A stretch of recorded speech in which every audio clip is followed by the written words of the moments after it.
Hello guys, welcome to the channel H2O, the A to Z of chemistry. तो आज हम आपकी inorganic chemistry की स्टडी को आसान बनाने के लिए सो दैट कि आप अपने जेई और नीट एग्जामिनेशन में बहुत अच्छे से स्कोर करो, हम लेके आए हैं कुछ इजी ट्रिक्स। कैसी इजी ट्रिक्स, किस टॉपिक से रिलेटेड? वो है group 15 elements, that is nitrogen family. So आज नाइट्रोजन फैमिली में से हम एक बहुत इंपॉर्टेंट कंसेप्ट को बहुत आसानी से ट्रिक्स के साथ सीखने वाले हैं, और वो जो टॉपिक है वो है preparatory reactions of nitrogen and ammonia, जो कि बहुत फ्रिक्वेंटली आपके जेई और नीट एग्जामिनेशन में पूछी जाती है। ठीक है, तो हम ये सारी प्रेपरेटरी रिएक्शंस नाइट्रोजन की और अमोनिया की इस तरीके से याद करेंगे सो दैट कि आपको एक बार याद करने के बाद अपने एग्जामिनेशन तक वो भूले नहीं। दैट इज वेरी इंपॉर्टेंट, क्योंकि इनऑर्गेनिक केमिस्ट्री में होता यही है कि बच्चे रिएक्शंस को याद करते हैं और 10-15 दिन के बाद जब दोबारा से खोलते हैं तो वो रिएक्शंस भूल चुके होते हैं। सो हम इन रिएक्शंस को इस तरीके से याद करेंगे कि आपको अपने एग्जामिनेशन तक वो भूले नहीं। सो आई होप ये लेक्चर आप मेरे साथ एंजॉय करने वाले। तो चलिए शुरू करते हैं। तो हम सबसे पहले नाइट्रोजन की प्रेपरेटरी रिएक्शंस को देखते हैं। एनसीईआरटी टेक्स्ट बुक में यहाँ पे 3 रिएक्शंस गिवन है। सबसे पहली जो रिएक्शन गिवन है वो है by heating a mixture of ammonium chloride and sodium nitride. इन दोनों के रिएक्शन से बनता क्या है? इन दोनों के रिएक्शन से बनता है नाइट्रोजन, वाटर और NaCl। नेक्स्ट रिएक्शन जो एनसीईआरटी टेक्स्ट बुक में गिवन है बाय हीटिंग अमोनियम डाइक्रोमेट। इन दो इसको हीट करने पे क्या मिलता है? नाइट्रोजन, वाटर और Cr2O3 क्रोमिक ऑक्साइड। ठीक है, ये मिलता है। तीसरी चीज thermal decomposition of barium azide. इसको हीट करने पे हमें क्या मिलता है? बेरियम और नाइट्रोजन। तो ये 3 प्रेपरेटरी रिएक्शंस गिवन है। अगर सिर्फ ये 3 ही रिएक्शंस याद करनी हो तो बहुत आसान काम है, मगर आप लोगों को बहुत सारी रिएक्शंस याद करनी है और एट द एंड आप सब भूल जाते हो, इसलिए आज की ये ट्रिक बहुत इंपॉर्टेंट है। उसके साथ साथ आपको एक और क्वेश्चन दिखाती हूँ जो कि जेई मेंस 2018 का क्वेश्चन है। ऐसे आपको काफी सारे क्वेश्चन जेई और नीट एग्जामिनेशन में सिमिलर वाले मिल जाएंगे। मैंने सिर्फ एक ही एग्जाम्पल लिया है सो दैट कि आप अंडरस्टैंड करें इस लेक्चर की इंपॉर्टेंस को। क्वेश्चन क्या है? The compound that does not produce N2 gas by thermal decomposition is. सबसे पहले अमोनियम डाइक्रोमेट। आप देख सकते हो कि यहाँ पे वो रिएक्शन गिवन है। ठीक है, तो जिसने इसको मगअप भी कर लिया वो भी बता सकेगा कि क्या प्रोडक्ट बना। अमोनियम सल्फेट नहीं गिवन है, इसका मतलब है नहीं है। अमोनियम नाइट्राइट भी यहाँ पे गिवन नहीं है। अब ये तो 2 चॉइसेस होगी, अब इनमें से कौन सी वाली नाइट्रोजन गैस नहीं देगी? और बेरियम अजाइड वाली रिएक्शन भी गिवन है। तो अब कंफ्यूजन कहाँ पे आएगी? बी और सी चॉइस में, क्योंकि ये आपने नहीं देखा। काफी सारे बच्चे इंटेलिजेंट वाले जो होंगे वो ये समझ लेंगे कि यहाँ पे अमोनियम क्लोराइड, सोडियम नाइट्राइड कुछ वैसे सिमिलर से रिएक्शन है, तो चलो हम इस वाली को अमोनियम सल्फेट को ही मार्क कर देते हैं कि ये नहीं देगा, और ये करेक्ट आंसर भी है। मगर बहुत सारों को ये समझ में नहीं आएगा कि ये वाली रिएक्शन और ये वाली रिएक्शन में सिमिलैरिटी क्या है, कंफ्यूजन है, और आप उस आंसर को अटेम्प्ट नहीं करोगे। और बहुत सारे बच्चे जिन्होंने इन रिएक्शंस को याद भी किया है वो अपने एग्जामिनेशन में उनको भूल जाएंगे और उनसे तो ये आंसर अटेम्प्ट होगा ही नहीं। राइट, उसके साथ साथ हमने अमोनिया की भी प्रेपरेटरी रिएक्शंस को पढ़ना है, और उन सब को अगर मैं आपको एक ट्रिक के साथ बता दूं जो कि आप हमेशा याद रख सकें तो आपके लिए आई थिंक बहुत हेल्पफुल होगा। ठीक है, तो चलिए देखते हैं कि हमें क्या करना है। आज की जो ट्रिक है जिससे हम अमोनिया और नाइट्रोजन की प्रेपरेटरी रिएक्शंस को सीखने वाले हैं वो है thermal decomposition of ammonium salts. किसी भी अमोनियम सॉल्ट को जब हम हीट करेंगे तो क्या प्रोडक्ट फॉर्म होता है, उसके लिए मैं आपको ट्रिक समझाने वाली हूँ। मगर उससे पहले मैं आपको कुछ एग्जाम्पल्स दिखाऊंगी। ठीक है, सबसे पहला एग्जाम्पल, अमोनियम कार्बोनेट को जब हम हीट करते हैं तो अमोनिया, वाटर और कार्बन डाइऑक्साइड बनता है। क्या बनता है, कैसे याद रखोगे, वो सब अभी बताऊंगी, मगर ये कुछ एग्जाम्पल्स हैं जहां पे मुझे आपको कुछ समझाना है। ठीक है। तो अमोनियम कार्बोनेट को हीट किया, अमोनिया वाटर और कार्बन डाइऑक्साइड बनेगा। उसके बाद अमोनियम बाइकार्बोनेट को हीट करेंगे तो अमोनिया वाटर और कार्बन डाइऑक्साइड ही बनेगा, और अमोनियम हाइड्रोक्साइड को हीट करेंगे तो अमोनिया और वाटर बनेगा। तो इन सारी अमोनियम सॉल्ट्स को हीट करने वाली रिएक्शंस में अमोनिया बन रहा है। ठीक है। तो इसका क्या मतलब है कि सारे अमोनियम सॉल्ट्स को हीट करेंगे तो क्या वो अमोनिया देगा?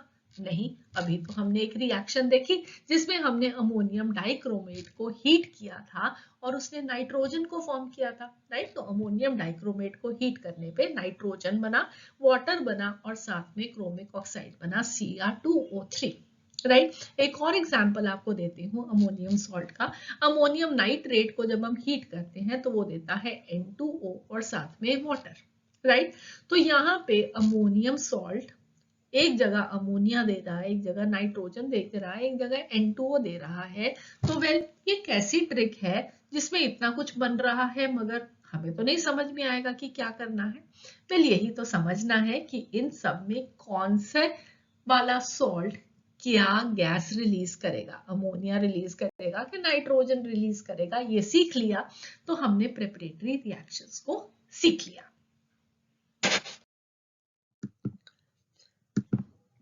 तो सबसे पहले हमारे पास है अमोनियम कार्बोनेट। अमोनियम कार्बोनेट को हीट करने पे हमें मिला अमोनिया, वाटर और कार्बन डाइऑक्साइड। तो इसको और थोड़ा डीपली देखते हैं। कैसे डीपली देखते हैं? हम इसमें देखते हैं नाइट्रोजन की ऑक्सीडेशन स्टेट, रिएक्टेंट में भी और प्रोडक्ट में भी। अमोनियम कार्बोनेट में ammonium ions NH4 positive, nitrogen की जो ऑक्सीडेशन स्टेट निकलेगी वो है -3, और सिमिलरली अमोनिया में भी जो ऑक्सीडेशन स्टेट है नाइट्रोजन की दैट इज -3।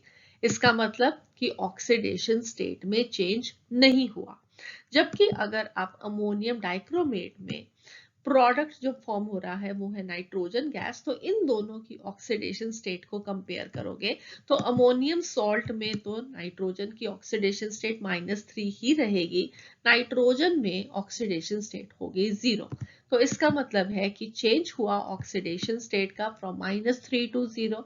इसका मतलब है कि नाइट्रोजन की ऑक्सीडेशन हो रही है।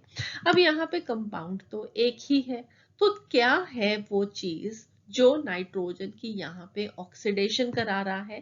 तो वेल उसका आंसर क्या होगा? Think about it. वेल उसका आंसर है जो अमोनियम सॉल्ट में एनायन है वो ऑक्सीडेशन स्टेट में चेंज करा रहा है। ठीक है। तो for example Cr2O72 negative is causing the oxidation of nitrogen from ammonium salt to nitrogen gas. Similarly carbonate ion अगर आप देखोगे तो वो क्या कर रहा है? वो ऑक्सीडेशन स्टेट चेंज नहीं करा रहा है। तो एक एनायन ऑक्सीडेशन स्टेट चेंज करा रहा है, दूसरा एनायन ऑक्सीडेशन स्टेट चेंज नहीं करा रहा है। तो इसका मतलब है कि कुछ हम यहाँ से सोच सकते हैं एनायंस के बारे में, और अगर हमें एनायंस की थोड़ी अच्छी अंडरस्टैंडिंग हो जाए तो हम प्रोडक्ट्स में कुछ प्रिडिक्ट कर पाएंगे कि क्या फॉर्म होगा। तो वेल हमारे को प्रोडक्ट को याद करने के लिए जो सबसे पहली ट्रिक है वो यही है कि हम एनायंस को थोड़ा अच्छे से स्टडी करें। हमने यहाँ पे एनायंस को दो पार्ट्स में डिवाइड किया। एक है ऑक्सीडाइजिंग एनायंस और दूसरे हैं नॉन ऑक्सीडाइजिंग एनायंस या वीक एनायंस, जो कि ऑक्सीडेशन स्टेट में चेंज नहीं लेके आएंगे, और ऑक्सीडाइजिंग एनायंस जो ऑक्सीडेशन स्टेट में चेंज लेके आएंगे। फॉर एग्जाम्पल हमारे पास ऑक्सीडाइजिंग एनायंस है NO2 negative, NO3 negative, MnO4 negative, Cr2O72 negative, ClO4 negative and IO3 negative. ये हमारे पास 6 एनायंस हैं जो कि ऑक्सीडाइजिंग एनायंस है। इसके अलावा बाकी के सब को हम दूसरी कैटेगरी में डाल देंगे। Carbonate ions, bicarbonate ions, OH hydroxide ions, sulphate, phosphate, iodide, chloride, ये सब है नॉन ऑक्सीडाइजिंग एनायंस। अब इनको क्लासिफाई करके हमें फायदा क्या हुआ? फायदा ये हुआ कि ऑक्सीडाइजिंग एनायंस अमोनियम सॉल्ट में से नाइट्रोजन गैस को रिलीज करेंगे। सिर्फ एक एक्सेप्शन रहेगी नाइट्रेट आयन की, जो कि नाइट्रोजन गैस रिलीज ना करके N2O गैस रिलीज करेगा। और वो भी आपको याद नहीं रखना पड़ेगा, हम रिएक्शन को इस तरीके से लिखेंगे कि ये अपने आप से प्रोडक्ट बन जाएगा। ठीक है, ऑलराइट। और जो नॉन ऑक्सीडाइजिंग एनायंस है, अगर वो अमोनियम सॉल्ट में प्रेजेंट है तो वो रिलीज करने वाले हैं अमोनिया। तो आपने तीन तरह के ही प्रोडक्ट्स देखे थे, एक आपने एग्जाम्पल में अमोनिया देखा था, एक नाइट्रोजन देखा था, और एक नाइट्रेट के केस में N2O को देखा था। इसका मतलब है सिर्फ ये याद कर लो, ये 6 के 6 याद कर लो, और बाकी के सब को नॉन ऑक्सीडाइजिंग की कैटेगरी में डाल दो। आपके पास एक एक प्रोडक्ट इन रिएक्शंस का याद हो गया। Let me show you that with the help of an example. तो सबसे पहले हम देखते हैं अमोनियम सॉल्ट्स की thermal decomposition containing oxidising anions. तो सबसे पहले अमोनियम डाइक्रोमेट, बहुत इंपॉर्टेंट है, ऑरेंज कलर का सॉल्ट था। प्रोडक्ट फॉर्म क्या होते हैं, बहुत फ्रीक्वेंटली एग्जामिनेशन में पूछा जाता है। तो हमने क्या देखना है सबसे पहले कि एनायन कौन सा है, तो यहाँ पे Cr2O7 2 नेगेटिव ऑक्सीडाइजिंग एनायन है। अगर ऑक्सीडाइजिंग एनायन है तो नाइट्रोजन गैस को रिलीज करेगा। अब नेक्स्ट, नाइट्रोजन गैस तो बना ली, मगर और भी तो बहुत सारी चीजें प्रेजेंट है। बाकी के सारे प्रोडक्ट्स हम कैसे याद रखेंगे? उसके लिए जो नेक्स्ट इंपॉर्टेंट चीज आपको याद रखनी है वो ये है कि इस कंपाउंड में कितने हाइड्रोजन्स हैं उनका नंबर काउंट करो, उसको 2 से डिवाइड करो और उतने number of water molecules form कर दो। यहाँ पे आप देख सकते हो कि 4 × 2 8 हाइड्रोजन्स हैं। हाइड्रोजन्स 8 हैं तो वाटर मॉलिक्यूल्स कितने बनेंगे? 4। तो हमारे पास अब क्या आ गए? दो प्रोडक्ट्स आ गए। एक, क्योंकि ऑक्सीडाइजिंग एनायन था तो नाइट्रोजन गैस बननी ही बननी थी, और जितने हाइड्रोजन प्रेजेंट है हमने उतने वाटर बना दिए। अब उसके बाद आपको देखना है कि इस कंपाउंड में कितने एटम्स, कौन कौन से एटम्स बच गए हैं। तो वेल यहाँ पे हमारे पास 2 क्रोमियम के और 3 ऑक्सीजन के एटम्स बचेंगे आफ्टर N2 and 4H2O। ठीक है, तो नाइट्रोजन के 2 निकल गए, ये 8 निकल गए, और ऑक्सीजन के हमने 4 कंज्यूम कर लिए वाटर फॉर्मेशन में, तो 3 ऑक्सीजन और 2 क्रोमियम। अब क्या करना है? सिंपली इनको इकट्ठा करके लिख देना है एज अ प्रोडक्ट। Cr2O3 बन गया। तो ये हमारे पास आ गए final products on the heating of ammonium dichromate. ठीक, आसान है, कुछ भी डिफिकल्ट नहीं है। गुड। एक और एग्जाम्पल देखते हैं अब हम। NH4NO2, इसके प्रोडक्ट्स आपको बताने हैं। तो अगेन सबसे पहले क्या आइडेंटिफाई करना है? सबसे पहले आइडेंटिफाई करना है कि एनायन कौन सा है। तो एनायन अगेन ये एक ऑक्सीडाइजिंग एनायन है, तो इसमें से सबसे पहले क्या निकलेगा? N2। उसके बाद हमने क्या देखना है कि कितने हाइड्रोजन प्रेजेंट है, तो 4 हाइड्रोजन प्रेजेंट है, तो 2 वाटर मॉलिक्यूल्स फॉर्म कर दो, तो हमारे पास दूसरा प्रोडक्ट आ गया। उसके बाद देखो कुछ बचा? कुछ भी नहीं बचा, तो इसका मतलब है कि ये हमारी फाइनल प्रोडक्ट्स हैं। NH4NO2 को हीट करने पे हमें मिलेगा N2O + 2H2O। ठीक है, फिर आ गया अमोनियम नाइट्रेट, जो कि एक एक्सेप्शन थी। नाइट्रेट ऑक्सीडाइजिंग है, मगर रिलीज क्या करता है? N2O gas. ठीक है, तो उसको भी कैसे याद रखोगे मैं आपको बताती हूँ। अब आपको अगर यही याद रह जाए कि ये एक ऑक्सीडाइजिंग एनायन है, तो आप प्रोडक्ट क्या लिखोगे? सबसे पहले आप प्रोडक्ट लिख लोगे कि N2 बनेगी और साथ में 4 हाइड्रोजन है, तो 2 वाटर के बन गए। ठीक है, उसके बाद देखो बचा क्या? उसके बाद बचा सिर्फ आपके पास एक ऑक्सीजन, तो उस ऑक्सीजन को आप इस नाइट्रोजन के साथ ही लगा दो, तो आपके पास बन जाएगा N2O। तो अमोनियम नाइट्रेट को हीट करने पे मिलेगा N2O + 2H2O। नेक्स्ट है हमारे पास एक और एग्जाम्पल NH4ClO4, और इसके आपको प्रोडक्ट्स बताने हैं। तो आई वुड रिक्वेस्ट यू कि पहले आप इस वीडियो को पॉज करके खुद से ट्राई कीजिए और फिर हम डिस्कस करते हैं। सो इन केस अब आप लोगों ने कर लिया है तो लेट अस सी। तो सबसे पहले क्या देखना है, ClO4 नेगेटिव कैसा एनायन है, एक ऑक्सीडाइजिंग एनायन है, तो क्या रिलीज करना है, नाइट्रोजन गैस। मगर यहाँ पे नाइट्रोजन का एटम एक है, इसलिए सिंपली इसको 2 से मल्टीप्लाई कर देंगे। ठीक है, तो हमारे पास आएगा 2NH4ClO4, जिसमें हमने पहले नाइट्रोजन गैस को निकालेंगे। नाइट्रोजन गैस को निकालने के बाद हाइड्रोजन के एटम्स काउंट करेंगे, 8 है, तो 8 का मतलब 4 वाटर। उसके बाद बचा क्या, 2 क्लोरीन और 4 ऑक्सीजन के एटम्स। इनको कंबाइन करके लिख देंगे Cl2O4। नहीं, ऐसा नहीं करेंगे। अब यहाँ पे एक और ट्रिक सीखते हैं, और वो ट्रिक ये है कि अगर लेफ्ट ओवर एटम्स के अंदर मेटल हो तो उनको कंबाइन करके लिख दो, जैसे कि हमने Cr2O3 के केस में किया था। मगर अगर हमारे पास सारे के सारे left over atoms non metals हैं, जैसे कि यहाँ पे क्लोरीन और ऑक्सीजन है, नॉन मेटल्स हैं, उनको आप सेपरेटली ही लिखेंगे। फॉर एग्जाम्पल हमारे पास 2 क्लोरीन के एटम्स, तो 2 क्लोरीन के एटम्स फॉर्म करेंगे क्लोरीन गैस, और 4 ऑक्सीजन के एटम फॉर्म करेंगे 2 ऑक्सीजन गैस के मॉलिक्यूल्स। ठीक है, I hope this is clear. तो फाइनल प्रोडक्ट क्या आ जाएगा, 2NH4ClO4 से हमें मिलेगा नाइट्रोजन गैस, वाटर, क्लोरीन और ऑक्सीजन। Perfectly clear. एक और एग्जांपल देखते हैं, NH4iO3, अगेन एक ही नाइट्रोजन है तो 2 से मल्टीप्लाई करोगे, N2 निकलेगा। 8 हाइड्रोजन है तो 4 वाटर निकलेंगे, उसके बाद बचेगा 2 आयोडीन, तो आयोडीन गैस, और हमारे पास उसके बाद 2 ऑक्सीजन के एटम्स, तो 1 मोल ऑक्सीजन का। ठीक, परफेक्ट हो गया, गुड। नेक्स्ट अब हम देखते हैं कि नॉन ऑक्सीडाइजिंग एनायंस या वीक एनायंस होंगे इन 6 के अलावा और कोई एनायन होगा तो हम उनकी थर्मल डिकम्पोजिशन कैसे करेंगे। तो जैसे कि हमने अमोनियम कार्बोनेट के प्रोडक्ट्स देखे थे, तो हम उन्हें कैसे फॉर्म करेंगे। तो अमोनियम कार्बोनेट में एनायन क्या है, हमारे पास कार्बोनेट, और कार्बोनेट कैसा एनायन है, नॉन ऑक्सीडाइजिंग एनायन है। नॉन ऑक्सीडाइजिंग एनायन के केस में कौन सी गैस रिलीज करनी है, अमोनिया गैस रिलीज करनी है, तो हमारे पास एक प्रोडक्ट आ गया। अब ये एक प्रोडक्ट को लिखने के बाद आपके पास जो फाइनल प्रोडक्ट्स बनते हैं वो बनते हैं कार्बन डाइऑक्साइड और वाटर साथ में बनेंगे। अब इन्हें हम कैसे याद रखें, क्या याद ही करना पड़ेगा, नहीं, बिल्कुल नहीं, याद नहीं करना है, इसको समझना है। और समझने के लिए अगेन एक छोटा सा ट्रिक और यूज कर लेते हैं। हम क्या करेंगे, इन अमोनियम आयंस को रिप्लेस करेंगे H पॉजिटिव के साथ, ठीक है, और उसका कॉरेस्पॉन्डिंग एसिड बना लेंगे, तो वो क्या बन जाएगा, H2CO3। ठीक है, तो हमारे पास क्या बनेगा, अमोनियम कार्बोनेट को हीट करने पे हमने उसको सिंप्लीफाई करके लिख लिया कि एक तो अमोनिया बनेगा, और क्यों 2 अमोनिया बनेंगे, क्योंकि यहाँ पे हमारे पास 2 नाइट्रोजन है, तो 2NH3 लिख दिया।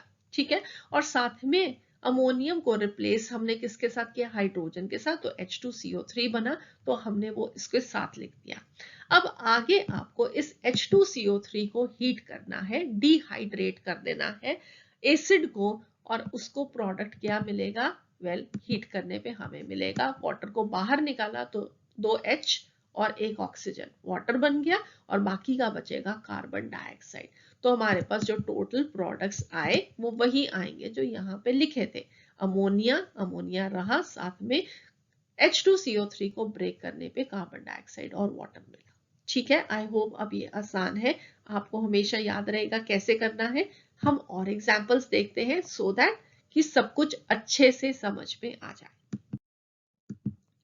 तो नेक्स्ट एग्जाम्पल है अमोनियम सल्फेट का। तो अमोनियम सल्फेट को जब हमने हीट किया तो अमोनिया गैस बनेगी, क्योंकि सल्फेट नॉन ऑक्सीडाइजिंग की कैटेगरी में हमने फिट किया है। ठीक है, तो हमारे पास उसके बाद क्या बचेगा, यहाँ पे अमोनियम की जगह पे 2 हाइड्रोजन लगा दिए तो H2SO4 बन जाएगा। अब उसके बाद फर्दर H2SO4 को हीट करेंगे तो प्रोडक्ट बनेगा वाटर और SO3।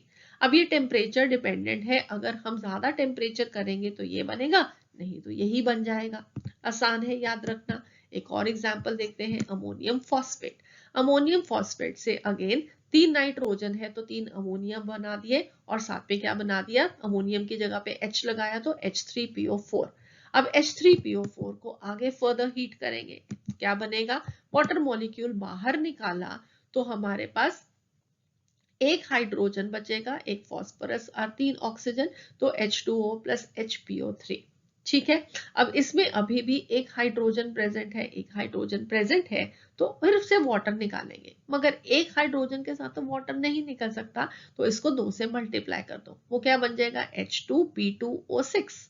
अब उसमें से वाटर मॉलिक्यूल निकालोगे तो वेल उसके बाद आपके पास बचेगा P2O5।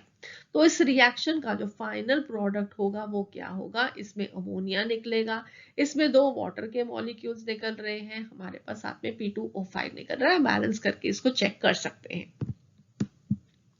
नेक्स्ट हमारे पास आ गया अमोनियम हाइड्रोक्साइड। अमोनियम हाइड्रोक्साइड को जब हम हीट करेंगे तो क्या बनेगा, सबसे पहले अमोनिया गैस, क्योंकि OH है, नॉन ऑक्सीडाइजिंग है अमोनिया। अमोनिया को निकालने के बाद क्या बचा, यहाँ पे हमने अमोनियम की जगह पे एक हाइड्रोजन लगाया, और ये OH है, तो वो क्या बनेगा H2O। तो हमारे पास सिंपली यही प्रोडक्ट्स आ गए। अमोनियम हाइड्रोक्साइड को हीट करने पे अमोनिया और वाटर। सिमिलरली अमोनियम क्लोराइड लोगे तो सबसे पहले तो क्लोरीन है, ठीक है, तो नॉन ऑक्सीडाइजिंग वाली कैटेगरी में डाला था, NH3 आ गया। NH3 के साथ अगेन इसकी जगह पे एक हाइड्रोजन लगा दोगे तो क्या बन जाएगा HCl। तो यही हमारे प्रोडक्ट्स बन जाएंगे।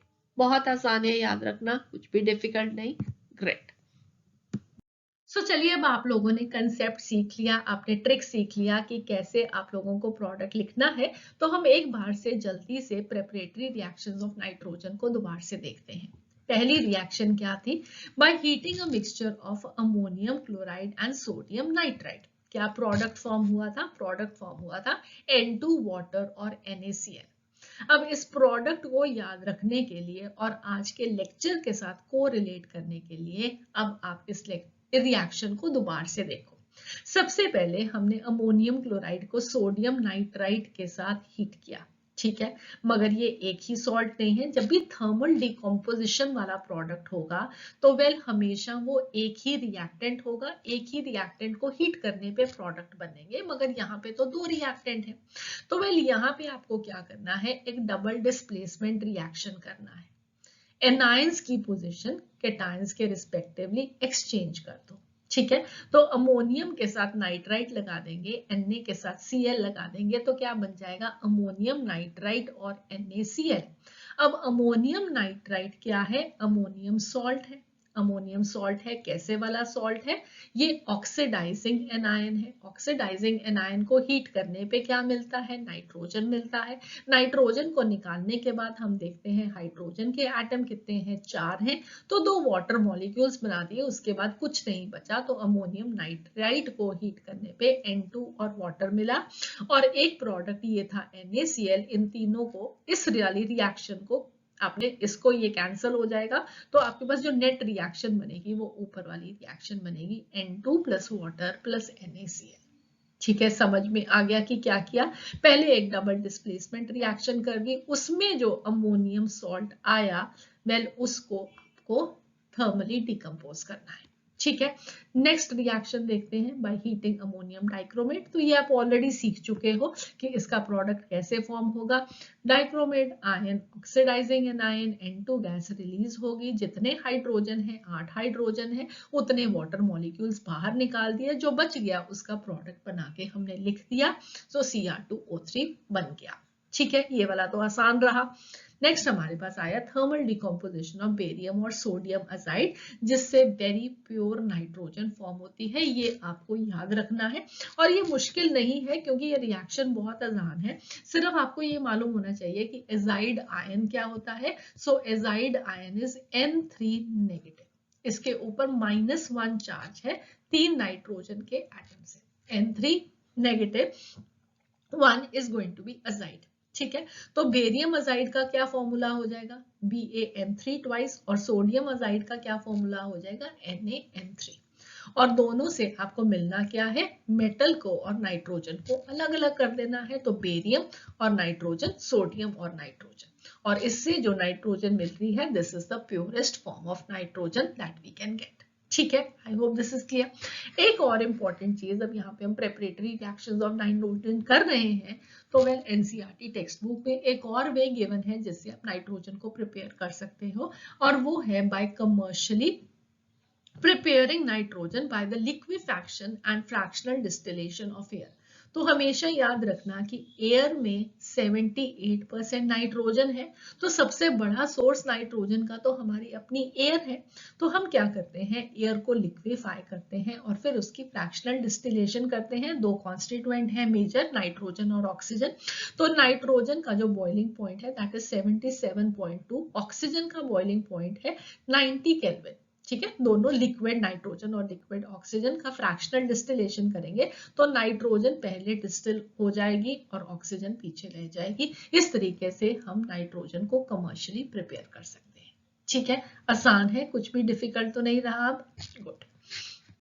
सो नेक्स्ट हम मूव करते हैं प्रेपरेशन ऑफ अमोनिया पे। और प्रिपरेशन ऑफ अमोनिया में एनसीईआरटी में जो पहली रिएक्शन गिवन है and that is for the decay of nitrogenous organic matter, for example urea in the soil. तो यहाँ पे आपको क्या याद रखना पड़ेगा, फॉर्मूला यूरिया का क्या है। ठीक है, तो कुछ ना कुछ तो हमेशा याद करना ही पड़ेगा। ये तो इनऑर्गेनिक केमिस्ट्री है जहाँ पे बहुत कुछ याद करना पड़ता है।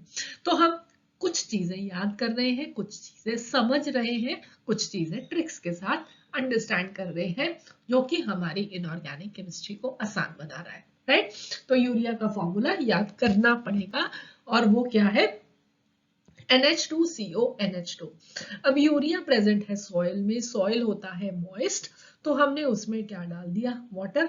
तो 2 मोल्स ऑफ वाटर अगर आप डालोगे तो वेल जो प्रोडक्ट फॉर्म होगा वो इन सबको ऐड करने से ही बनेगा।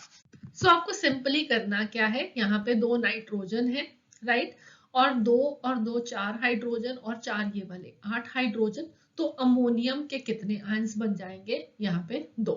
ठीक है, N2H8 और फिर उसके बाद कार्बन और 3 ऑक्सीजन कार्बोनेट। सो इससे बनेगा क्या, अमोनियम कार्बोनेट। अगर आपने इतना याद कर लिया तो बाकी का आसान है, क्योंकि अमोनियम कार्बोनेट की थर्मल डिकम्पोजिशन के प्रोडक्ट्स तो आप जानते हो कि क्या है, carbonate ion non oxidising ion है, नॉन ऑक्सीडाइजिंग है तो क्या गैस रिलीज होगी, अमोनिया रिलीज होगी। उसके बाद आपने अमोनियम की जगह पे हाइड्रोजन लगा दिया, H2CO3 बन जाएगा। H2CO3 को हीट करेंगे तो वाटर बाहर निकालेंगे, वाटर बाहर निकाला तो बचा क्या, कार्बन डाइऑक्साइड। ठीक है, तो इसको प्रोडक्ट्स क्या फॉर्म होंगे, अमोनिया, वाटर और कार्बन डाइऑक्साइड। Perfectly fine. तो यूरिया की डिके से क्या बनेगा, या अमोनियम कार्बोनेट को हीट करने पे क्या प्रोडक्ट फॉर्म होगा, वो आप इस रिएक्शन से बहुत आसानी से समझ गए। ठीक है, नेक्स्ट हमारे पास जो रिएक्शन गिवन है that is the decomposition of ammonium salts when treated with NaOH and calcium hydroxide. तो यहाँ पे जो 2 रिएक्शंस गिवन है उन्हीं को हम बेसिक एग्जांपल लेते हैं। हमारे पास है अमोनियम सल्फेट का रिएक्शन NaOH के साथ, प्रोडक्ट्स क्या फॉर्म होंगे, हम अगेन क्या करेंगे, पहले डबल डिस्प्लेसमेंट रिएक्शन करेंगे। ठीक है, डबल डिस्प्लेसमेंट रिएक्शन करेंगे तो क्या फॉर्म होगा, अब एनायंस का एक्सचेंज होगा तो अमोनियम हाइड्रोक्साइड बनेगा और सोडियम सल्फेट बन जाएगा। अमोनियम हाइड्रोक्साइड की थर्मल डिकम्पोजिशन कर देंगे तो वो क्या फॉर्म करेगा, अमोनिया और वाटर। ठीक है, तो ये अब आप लोग बहुत अच्छे से समझ गए हो कि कैसे आपको थर्मल डिकम्पोजिशन वाला प्रोडक्ट लिखना है। राइट, तो फाइनल प्रोडक्ट क्या बनेगा, अमोनिया, वाटर और Na2SO4। नेक्स्ट हमारे पास क्या है, अमोनियम क्लोराइड और कैल्शियम हाइड्रोक्साइड। अगेन क्या करना है, पहले डबल डिस्प्लेसमेंट रिएक्शन करना है, केटायन एनायंस एक्सचेंज कर देने हैं तो NH4OH बनेगा और कैल्शियम क्लोराइड बनेगा। अगेन NH4OH से अमोनिया और वाटर बनेगा तो फाइनल प्रोडक्ट अमोनिया, वाटर और कैल्शियम क्लोराइड।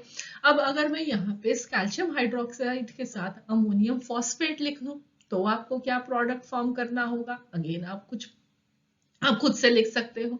अगर मैं यहाँ पे आपको कहूँ कि अमोनियम सल्फेट और कैल्शियम हाइड्रोक्साइड का रिएक्शन करना है तो भी आप आसानी से अब आप प्रोडक्ट्स लिख सकते हो, क्योंकि आपको मालूम है पहले क्या करोगे, एक डबल डिस्प्लेसमेंट रिएक्शन करोगे और फिर जो अमोनियम सॉल्ट बना उसकी थर्मल डिकम्पोजिशन का प्रोडक्ट लिख देंगे। ठीक है, अब बिफोर वी फिनिश एक और इम्पॉर्टेंट चीज जो कि प्रेपरेशन ऑफ अमोनिया के लिए बहुत इंपॉर्टेंट है, अमोनिया की industrial preparation by the Haber's process, जो कि आप काफी देर से सीखते आए हो, आप लोगों को मालूम है। इवन आपने जब केमिकल इक्विलिब्रियम को पढ़ा था, ली चैटलियर प्रिंसिपल को पढ़ा था, वहां पे आपने इस रिएक्शन को बहुत अच्छे से अंडरस्टैंड किया था। ये है ammonia plus 3H2 at a very high temperature and pressure. We have, in the presence of iron as the catalyst, molybdenum as the promoter, we will be getting ammonia. ठीक है, तो ये एक रिवर्सिबल रिएक्शन है, ये एक endothermic reaction है और इसमें डिक्रीज इन वॉल्यूम होता है। ली चार्टले प्रिंसिपल के रिलेशन में आपने इसको पढ़ा ही हुआ है और यहाँ से हम इंडस्ट्रियली अमोनिया को प्रिपेयर करते हैं। ठीक, so that would be all for this lecture. हमने सारी प्रेपरेटरी रिएक्शंस नाइट्रोजन की और अमोनिया की सीख ली हैं, इस तरीके से सीख ली हैं कि हम उन्हें भूलें नहीं। तो और ऐसे लेक्चर्स के लिए और ऐसे कंसेप्ट्स, ट्रिक्स और क्वेश्चंस के लिए please do subscribe to the channel and click on the bell icon. आपको नोटिफिकेशन मिलता रहेगा जब भी हम आपके लिए नेक्स्ट लेक्चर पोस्ट करेंगे। इनफैक्ट अगर आप हमारी प्लेलिस्ट देखोगे तो उसमें आपको ऑलरेडी बहुत सारे ऐसे लेक्चर मिल जाएंगे जो कि आपकी इनऑर्गेनिक केमिस्ट्री को आसान बनाते हैं। और एक बहुत इंपॉर्टेंट चीज, अगर आपके कोई भी डाउट्स हो तो आप अपने डाउट्स को कमेंट सेक्शन में डाल के पोस्ट कर सकते हैं। इसी लेक्चर से रिलेटेड नहीं, कोई भी आपके जेई और नीट से रिलेटेड अगर आपको कोई डाउट्स हो, डिफिकल्टीज हो, तो आप हमें कमेंट सेक्शन में डाल के पोस्ट कर सकते हैं। आप हमें मेल भी कर सकते हैं अगर आप अपना डाउट कमेंट सेक्शन में ना डाल पाए तो, that is at h2ochemistry@gmail.com। So we will be very glad to help you people कि आप अपने एग्जामिनेशन में बहुत अच्छा परफॉर्म करो। तो चलिए मिलते हैं अगली बारी। Bye bye.